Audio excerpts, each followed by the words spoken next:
obviously talking about the cultural context. Cultural context is basically a pattern of different environmental stimuli, of different physical cues, and an implicit understanding that conveys meaning between members of the same culture. In simple words, if to put it in very simple way, context is basically a background. It is a background to whatever we are working in, right? For example, whenever we are having a discussion with friends, and a person comes along in the middle of the discussion, now that person is not totally aware of what is going on, because that person is not aware of the context that has been building up in that discussion, maybe for the previous hour or so, right? So there is a lot of background to how we act, to how we live in a certain society, right? So that background is actually called context, right? Now, every attempt at a communication, it definitely occurs in a certain cultural context, right? There are certain rules, there are certain norms, certain values which are pre-understood, and we follow them, and we try to stay within those boundaries, and those elements, that boundary is actually known as context, right? In this case, cultural context. Now, talking about context of culture, we can broadly categorize cultures into two different types. We can either have high context cultures, and we can have low context cultures. Now, high context culture, these are basically cultures which are less reliant on verbal communications, and they are more reliant on non-verbal signals, or maybe some pre-understood norms and pre-understood rules of a conversation, or whatever, or however we want to deal people, right? For example, now Chinese culture is a very high context culture. In that culture, usually the words that are presented, the sentences that are said, they are not very much clear, right? And this is up to the listener to extract certain meanings, to extract messages, obviously keeping in view the culture or the context of the culture, right? Now, if a person is Chinese, he might be able to understand, and he might be able to extract the meaning from whatever was communicated. But a person from a low context culture like the United States, maybe now a person from that culture would have a hard time to extract a meaning from a certain Chinese discussion, right? So high context culture, they are in a way, they are vague. Whatever communication is happening in those cultures, it is vague, it is not very clear, it is very general, and you have to extract a certain meaning from them, keeping in mind the cultural context which has already been built up of the Chinese people, definitely, right? Opposing to that, we have low context culture, sorry. An example is the United States culture, where people rely more on words, more on verbal communication, and less on different non-verbal communications and other rules and norms, right? So things in the low context culture are pretty much straightforward. Whenever you listen to it, when you listen to those words, you would straightforward understand that what the sender is actually trying to communicate, right? Cultural contextual differences are apparent in the way business people approach different situations, right? So whenever, as business graduates, as business people, these contextual differences, they need to be appreciated. For example, if you are working in another country, or maybe you have a colleague from another country, maybe you belong to a high context culture and your colleague belong to maybe a low context culture, so your colleague might be having a difficult time to grasp on certain things, right? So you need to be aware of that. You need to be you need to be aware of the fact that the certain person is getting a hard time, and should be treated accordingly. After that, the next dimension of differences, we have legal and ethical differences. Definitely, when cultures change, they influence the legal and ethical behavior, and that legal and ethical behavior in terms, it influence our communication, right? For example, the meaning of business contracts can vary from culture to culture. A manager from an American company would tend to view a signed contract as the end of a negotiation process, right? If a manager from the United States comes across a contract which has been signed by both the parties, so he would naturally assume that this certain deal has been closed and concluded. But in contrast, in Asian cultures, a signed contract may not it may not definitely mean that the deal or a certain thing has been concluded. The terms and conditions and all these things can be discussed even after the signing of a contract, right? So talking about legal and ethical differences, what we need to do in order to manage them is to actively seek mutual ground. Both the parties need to be flexible, because the ethical and legal differences, they would be there, and in that case it may not be possible for both the parties to get something done in their own way, right? So there should be a mutual ground, both should be flexible, they should compromise on a few things and come to a point of agreement. Then the next thing is send and receive messages without judgment.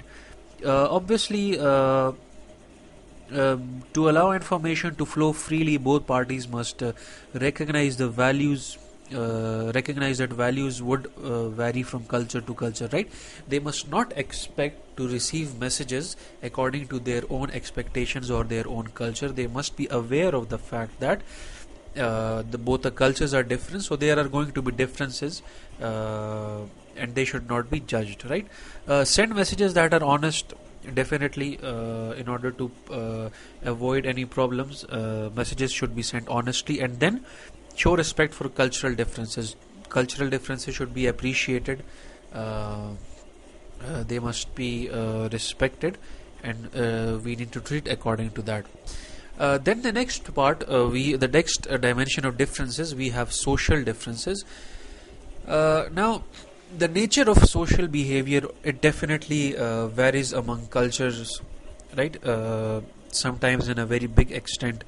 There are certain rules and regulations which might be acceptable for some people, but may not be acceptable. The social norms which you talk about, they vary from culture to culture, right? And these social differences, they actually define how we spend our lives, right? For example, the first one, we have attitudes toward work and success. Attitude toward work and success, this thing varies from country to country. Some people have different attitudes towards work. For example, the Japanese people, they are very disciplined, right? They are very hard working. The Chinese people, they are disciplined, very hard people. In the case of USA, they are not that much disciplined and that much hard working. If we talk about our country, Pakistan, unfortunately we too have a bit non-serious attitude in normal cases towards things. So these attitude towards work and attitude towards success, these things different from culture to culture, from society to society. Then we have roles and statuses. Cultures, they do influence the roles that people play in a certain society, in a certain setup, and how they actually communicate, right? Whenever we are in a certain culture, an organizational culture it may be, or maybe in the normal culture which we are living in, certain rules and statuses are assigned to us, right? So our communication is then very much dependent on that roles and statuses assigned to us and also other people. So whenever we are communicating in different cultures, there is a lot depends upon the societal role of that status. For example, we have our elders, our fathers, our uncles. Now there is a certain role and there is a certain status assigned to them by our society, by our culture, and that dictates how we communicate with them. And this is the reason why we do not talk in the same tone with our friends and with our parents and even with our boss, right? So these things vary from culture to culture, from society to society, and they must be taken care of. Then use of manners. Manners are very important. being polite, being considerate, and many other ways of mannerism. Manners also vary from culture to culture, from society to society, and they at times must create some misconceptions as well, but they need to be considered, and they need to be taken care of. For example, whenever we call a colleague, or maybe our boss calls us, or maybe we call a subordinate of our own, we usually start with greetings, and then we just casually try to have a small talk by asking him about how was your weekend, and how is everything going on at home, and etc. So these type of things, these are part of social manners, right? We do not just call up and directly tell them about whatever piece of work we wanted to discuss with them. So manners are important. Then concepts of time. Concepts of time are very important. In some cases, time is treated very differently in all cultures, right? So we need to be aware of the concepts of time of each culture. Future orientation. Some companies and maybe some societies, they are more future oriented. Some are more present oriented. So this thing need to be considered and taken care of. Openness and inclusiveness. There are certain cultures which are inclusive, which are open, and there are certain cultures which are not very much open, and they are not very much inclusive, right? It depends upon society. For example, the Western society is much open and inclusive. Maybe the Eastern societies, comparatively, they are not that much inclusive and open. If we talk about the Western societies, we have the American society, the European, but on the other hand, if we see the Chinese or Russian societies, or even our own Pakistani Indian society, so they are not that much open and inclusive, right? Use of communication technologies. Don't just assume that your colleagues and customers around the world would be using the same communication tools, or would be understanding the communication technology that you are using. So you must be aware of that, and you must appreciate these differences. Then we have non-verbal differences. Definitely, we already know that non-verbal part of communication, it is also very important. It is very significant, and we need to be aware of them. Greetings. Whenever we meet, some people just wave hand. In some cultures like culture of ours, we shake hands. In some cultures, they bow to each other. In some cultures, like the Arabic cultures, mostly they kiss lightly on their cheeks, right? So these greetings, they differ from culture to culture, and they must be taken under consideration. Personal space is very important. When people are talking, do they stand closer to each other, or they are standing far apart from each other? Now this thing also vary from culture to culture.